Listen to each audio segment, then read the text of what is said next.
દાખલો ધોરણ 11 અંગ્રેજી unit 5 read 1 paper the phantom pet. Part 1 કરશું. પાર્ટ થોડોક લાંબો છે એટલા માટે બે ભાગમાં વિભાજિત કર્યો છે. હવે તમારી છઠ્ઠી એકમ કસોટી આવે છે, એમાં આ બે લેસન પૂછાવાના છે, યોગ ફોર હેલ્થ અને પેપર ધ ફેન્ટમ પેટ. તો એનો આપણે પહેલો પાઠ કરીએ. Paper the phantom. પેપર એ નામ છે, આમ તો બ્લેક પેપર એટલે કાળા મરી થાય, પણ અહીંયા પેપર એક પ્રાણીનું નામ છે, પાલતુ પ્રાણીનું. પેટ એટલે પાળેલું. અને ફેન્ટમ એટલે ભ્રામક, કાલ્પનિક, હોય નહીં વાસ્તવમાં, પણ ખાલી કલ્પના. તો આપણે જોઈએ. રીડ 1 છે પેપર ધ ફેન્ટમ પેટ. હવે આ લેસન છે એ ડ્રામા ટાઈપનો એટલે નાટક ટાઈપનો છે. એમાં ડાયલોગ હોય, બે વ્યક્તિ વચ્ચેનો અથવા બેથી વધારે વ્યક્તિનો. તો એના માટે નાટક જે હોય તો તમે જોયું હશે કે સ્ટેજ ઉપર પડદો ખુલે. તો અહીંયા જ છે, the scene opens in a classroom. Scene ક્યાંનો છે તો કે ક્લાસરૂમનો છે, વર્ગખંડનો છે. અને ઇટ ઇઝ કેઓટિક. અહીંયા કેઓટિક છે, ચેઓટિક નથી પણ કેઓટિક. કેઓટિક એટલે શું કે ઘોંઘાટિયું છે, ખૂબ જ શોરબકોર કરે છે. ક્લાસરૂમમાં તમને ખબર હશે કે કેટલો અવાજ થતો હોય જો ટીચર ન હોય તો. Much shouting and flinging of paper and pencil. Much વધારે, શાઉટિંગ એટલે બૂમો પાડે છે, અને ફ્લિંગિંગ એટલે ઉછાળવું, ફેંકવું આમ તેમ. શું ફેંકે છે તો કે પેપર અને પેન્સિલ, કાગળના ટુકડા. આપણે જોઈએ કે ક્લાસમાં રમકડા બનાવીને, વિમાન બનાવીને બધા ફેંકતા હોય, ટીચર ન હોય તો પેન્સિલ ફેંકે. ત્યાર પછી શું થાય છે કે ટીચર એન્ટર્સ. ત્યારે ડ્રામા જેવું જ છે, ટીચર પ્રવેશ કરે છે, આવે છે. Looks helplessly at the scene. હવે હેલ્પલેસલી જ લાગે ને, આટલો બધો ઘોંઘાટને કંટ્રોલ કેમ કરવો. ટીચર છે એ હેલ્પલેસ બની જાય છે, મદદ વગરના. Then walks in bravely with a smile. અને પછી શું કરે, એને કંટ્રોલ કરવો પડે તો બ્રેવલી, બહાદુરીપૂર્વક ચાલે છે અને સ્મિત આપે છે. શું કહે છે? Good morning children. ટીચર કહે છે ગુડ મોર્નિંગ બાળકો. A moment's pause in the activity. Pause એટલે અટકી જવું, બંધ ન થવું. પણ એક ક્ષણ માટે આ બધી એક્ટિવિટીઝ છે, પેપર કાગળ ઉડાડવાની, પેન્સિલ ઉડાડવાની એક્ટિવિટી છે, એ એક ક્ષણ માટે બંધ થઈ જાય છે. Students. Good morning Mrs Chawla. Then the chaos continue. વિદ્યાર્થીઓ કહે છે ગુડ મોર્નિંગ, અને પછી કેઓસ એટલે ઘોંઘાટ. કેઓટિક હતું ને, ઘોંઘાટિયું. તો ફરી પાછો ઘોંઘાટ છે એ કન્ટિન્યુ થઈ જાય છે, ચાલુ થઈ જાય છે. એમાં એક સ્ટુડન્ટ્સ દોડડાયા હોય ને, એક સ્ટુડન્ટ બોલે છે મેમ. કેટલું લાંબુ, લય પ્રમાણે બો. Look, they are stealing my things. They are always stealing my. એમ કહે છે કે મેમ જુઓ. ફરિયાદ તરત કરે મેમ છે એ આવ્યા એટલે કે જુઓ, તેઓ મારી શું કરે છે? સ્ટીલ એટલે ચોરી લેવું. તેઓ મારી વસ્તુઓ ચોરી લે છે. અને they are always steel my. તેઓ હંમેશા મારી વસ્તુઓ ચોરી લે છે, એવું કહેવા જાય છે. ત્યાર પછી કહે છે સ્ટુડન્ટ 1 એને જ પાછો બોલે છે ma'am, what are we doing to do today. હવે પાછો એ પૂછે છે આજે આપણે શું કરશું?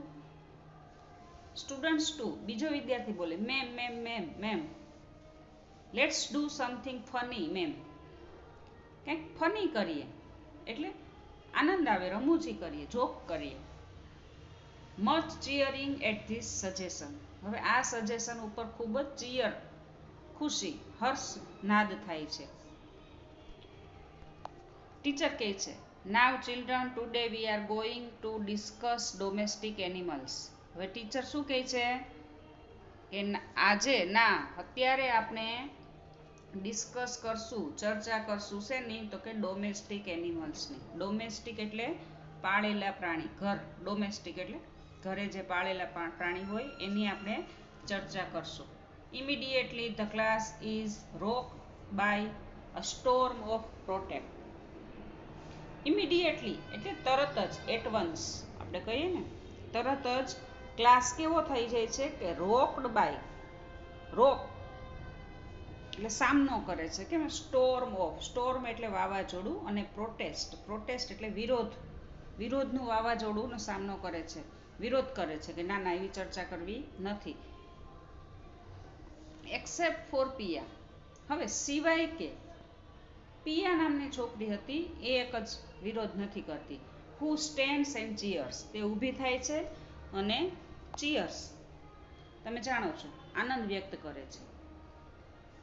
સ્ટુડન્ટ્સ કહે છે બધા, નો નો ધેટ્સ સો બોરિંગ, ના ના એ ખૂબ જ બોરિંગ લાગશે, કંટાળો આવશે.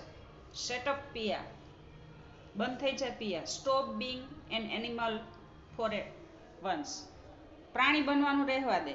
સ્ટોપ, રહેવા દે, છોડી દે. પિયાને કહે છે કે તું તો પ્રાણી જેવી જ લાગે છે, રહેવા દે પ્રાણીઓ વિશે. Yeah just because you are big animal expert, હા કારણ તું ખાલી શું છે, એક મોટી પ્રાણીના એક્સપર્ટ છો. પિયાને કહે છે બધા, નો નો મેમ, નથિંગ અબાઉટ એનિમલ્સ, ના ના મેમ, એ કે એનિમલ વિશે આપણે કરવું નથી. We did that class in one, કે અમે એ ક્લાસમાં આગળ કરી લીધું છે. Did that in class 1. That's four kids, kids એટલે બાળકો માટે. પ્રાણીઓ કોના માટે હોય? કે બાળકો માટે હોય. Let's do something else please, ચાલો બીજું કંઈક કરીએ. એલ્સ એટલે let's go for a picnic, ચાલો પિકનિકમાં જઈએ, ઉજાણી કરીએ. તો હવે ટીચર કહે છે, children today we have to talk about domestic animal and just to make it interesting. Teacher છે એના નિર્ણયમાં દ્રઢ રહે છે અને કહે છે કે ના આજે આપણે પાળેલા પ્રાણીઓ વિશે જ કરશું, વાતો કરશું, ટુ ટોક, અને એને ઇન્ટરેસ્ટિંગ બનાવશું.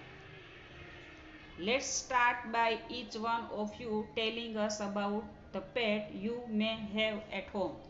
તો ચાલો શરૂ કરીએ એ કહેવાનું કે તમારા ઘરે કેટલા પાળેલા પ્રાણી છે એના વિશે કહેવાનું છે. We will start with you Sama. Sama નામની છોકરી છે એને કહે છે, સમા તારાથી આપણે શરૂઆત કરશું. હવે સમા ઊભી થાય છે. Yes as most of you lucky one know those who have been to my house. હવે સમા કહે છે કે હા તમારામાંના જે મારા ઘરે આવેલા છે એ લકી છે, ભાગ્યશાળી છે. I have got bunch of rare angora rabbits. એ શું છે એની પાસે? એ લઈ આવી છે એની પાસે બંચ ઓફ, બંચ એટલે ઝુમખું, અને રેર એટલે ભાગ્યે જ જોવા મળે એવું. કોણ? તો કે અંગોરા રેબિટ્સ. અંગોરા છે રેબિટ્સ, રેબિટ્સ એટલે સસલાની જાતિ છે. એ મારા ઘરે એટલે 2-3 અંગોરા રેબિટ્સ છે, બંચ ઓફ છે. They are very beautiful and they have this long soft fur, so people breed them for the fur and make sweater. હવે આ મારા રેબિટ કેવા છે? તો કે સુંદર છે, અને they have long fur, soft, એની રૂવાટી કેવી છે? સોફ્ટ એટલે એકદમ નરમ અને લાંબી રૂવાટી છે. એટલા માટે લોકો એનો બ્રીડ એટલે ઉછેર કરે છે. શેના માટે? કે એને ફર લેવા માટે. અને મેક સ્વેટર, અને સરસ મજાના સ્વેટર બનાવે છે. સ્વેટર, સ્વેટ એટલે પરસેવો, ને સ્વેટ ઉપરથી જે આવે એ પરસેવો કરનાર. આપણે જે સ્વેટર પહેરીએ છીએ એનાથી પરસેવો થઈ જાય, બરાબર. ત્યાર પછી કહે છે students, yeah ma'am they are really cute. જેના ઘરે જે આવ્યો હોય ને, જોઈ આવ્યો હોય કે હા તે ખરેખર ક્યુટ છે.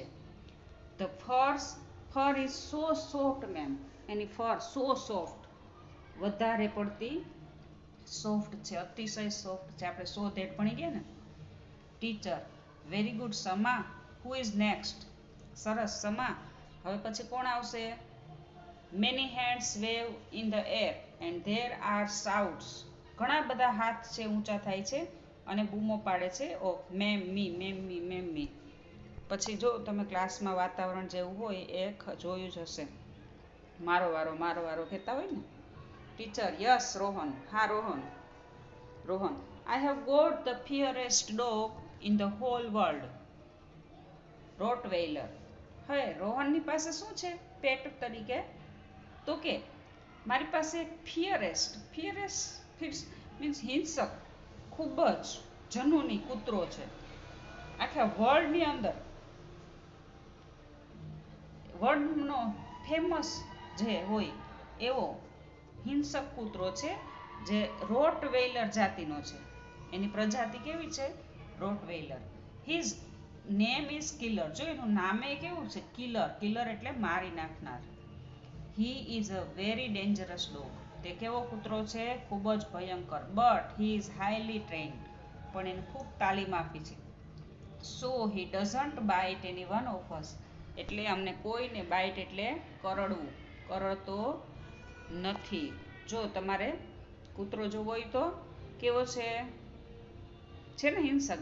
કેવું મોઢું ફાડીને બેઠો છે ને. આ રોટવેઇલર છે જે દુનિયાનો સૌથી હિંસક, ખાઈ જાય એવો કૂતરો છે. ટીચર કહે છે થેન્ક યુ રોહન. હવે નેક્સ્ટ કોનો વારો છે? તો સ્ટુડન્ટ 2 બોલે છે I have got a pair of twin Persian cats. હવે એની પાસે શું છે? બે બિલાડીઓ છે જે પર્શિયન જાતિની છે. ટ્વિન એટલે ટ્વિન્સ આપણે જે કહીએ બે. My uncle says they are very rare colour.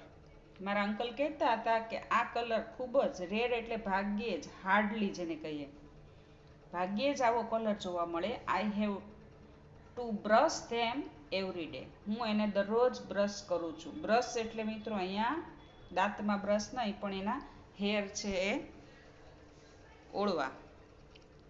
There name is silver and gold because they are so precious.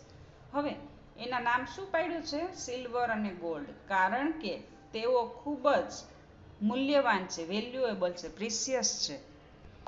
The rest of the presentation take place. જો તમારે બિલાડી જોઈ છે તો સરસ. જો બિલાડી આ કઈ છે? પર્શિયન કેટ્સ છે ને.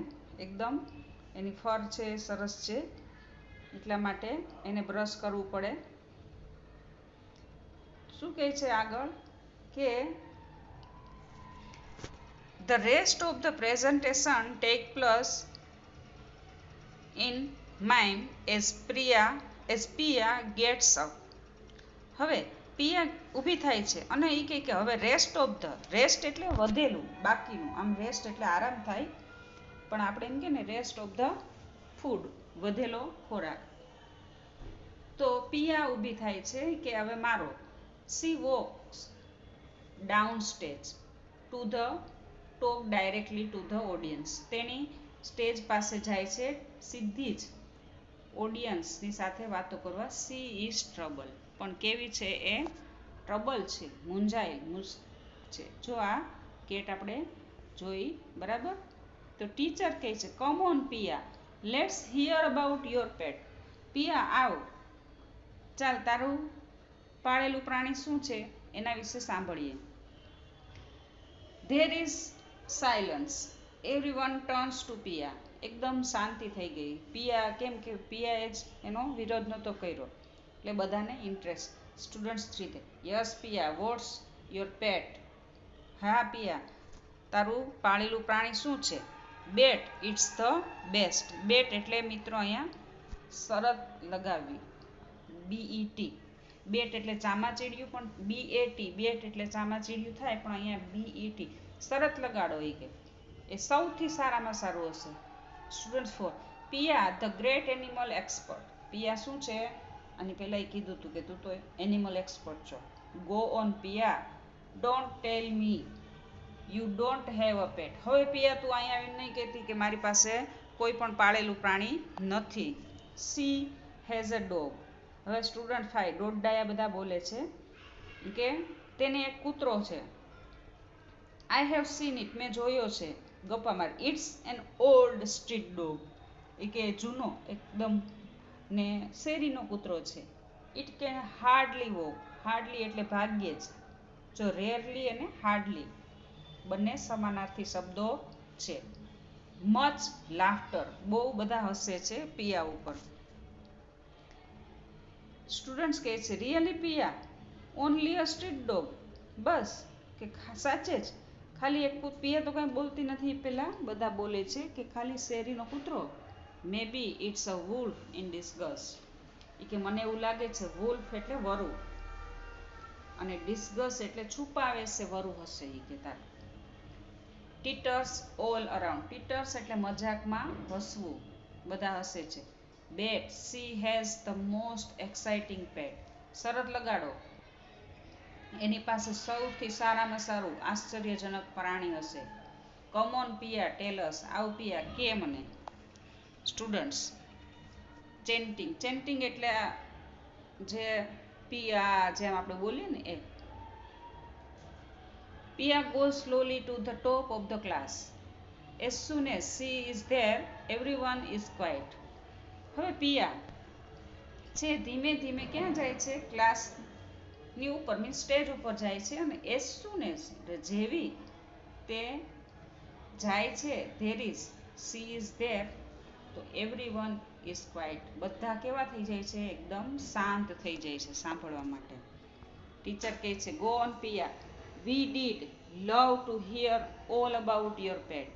અમને તારા પ્રાણી વિશે સાંભળવું બહુ જ ગમશે. પિયા ઓલમોસ્ટ ઇનઓડિબલી. ઇનઓડિબલી ઓડિબલી એટલે બધા સાંભળે તેમ અને ઇનઓડિબલી એટલે કોઈને ન સંભળાય તેમ. એટલે એનું ઓપોઝિટ છે. આઈ હેવ અ કરીને, કારણ કે પિયા પાસે કાંઈ છે જ નહીં એટલા માટે. Students we can't here you. અમે તને સાંભળી શકતા નથી. કેમ કે ધીમેથી બોલે છે. પિયા સ્પીક અપ લાઉડર. પિયા લાઉડ એટલે મોટેથી અને લાઉડર એનું કમ્પેરેટિવ ફોર્મ છે એટલે થોડું વધારે મોટેથી. કે પિયા થોડું વધારે મોટેથી બોલ. પિયા બોલે છે I have a. Take deep breath. ઊંડા શ્વાસ લે છે. Now the decision is taken up. She speak up. હવે તેની બોલે એ પ્રમાણે ડિસિઝન લેવાય. અ મંકી એક વાંદરો. Class erupts with excitement. Erupt એટલે વચ્ચે બોલી લખ. પિયા બોલે એ પહેલાં ક્લાસમાં કોઈ વચ્ચે બોલી ગયું કે એની પાસે શું છે? મંકી છે. બધાને આશ્ચર્ય સાથે. તો બાકીનો પાર્ટ છે એ આપણે પછી લેશું મિત્રો. અહીંયા સુધી એકમ કસોટીમાં અહીંયા સુધી આવવાનું છે માટે કરી લેજો બધા. Thank you. આવજો.